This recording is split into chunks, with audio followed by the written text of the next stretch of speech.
নমস্কার, আমি সুজাতা। আমার রান্নাঘরে সবাইকে স্বাগত। তা আমি আজকে একটা নতুন ভিডিও নিয়ে চলে এসেছি।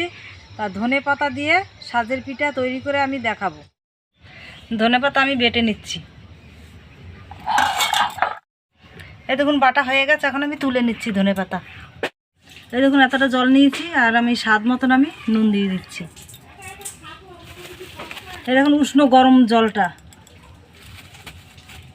তার মধ্যে আমি এখন চালের গুঁড়ি দিয়ে দিচ্ছি। এর ভিতরে আমি এখন ধনেপাতা বাটা আমি দিয়ে দিচ্ছি। ভালো করে আমি গুলিয়ে নেবো এটাকে।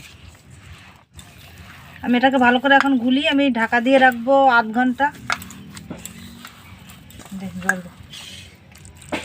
দিয়ে দে না। এই দেখুন আমি ভালো করে গুলিয়ে নিয়েছি এরকম করে। এই যে এরকম সাজ আমি উনুনে দিয়ে দিয়েছি, গরম হচ্ছে।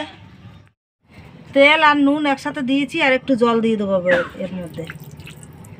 আমি এখন সাজ গরম হয়ে গেছে, তেল আর নুন একসাথে দিয়ে দিচ্ছি। এখন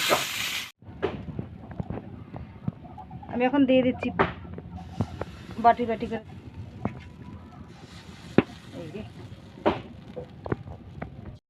এই দেখুন, এই যে এবার ঢাকা দিয়ে দিচ্ছি। ফোট উঠে গেছে, এখন ঢাকা দিয়ে দিচ্ছেন।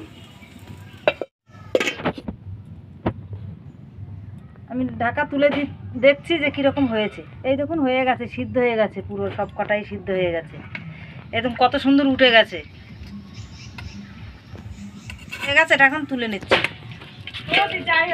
এই দেখুন কেমন লাগছে দেখতে, কালারটা খুব সুন্দর লাগছে। এরকম করে খেয়ে দেখবেন। হ্যাঁ, এইভাবে সবগুলো করে নেব, তারপর আবার আমি পরে দেখাচ্ছি।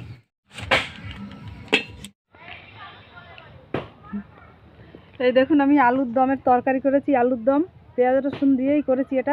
এটা দেখাইনি আমি। তা পিঠেটা আমি দেখিয়েছি, অনেক বড় ভিডিও হয়ে যাবে তার জন্য। তা আমি এখন খেয়ে দেখাচ্ছি। এই দেখুন কেমন লাগছে দেখতে। আমি এখন আলুর দম দিয়ে আমি খেয়ে দেখাচ্ছি।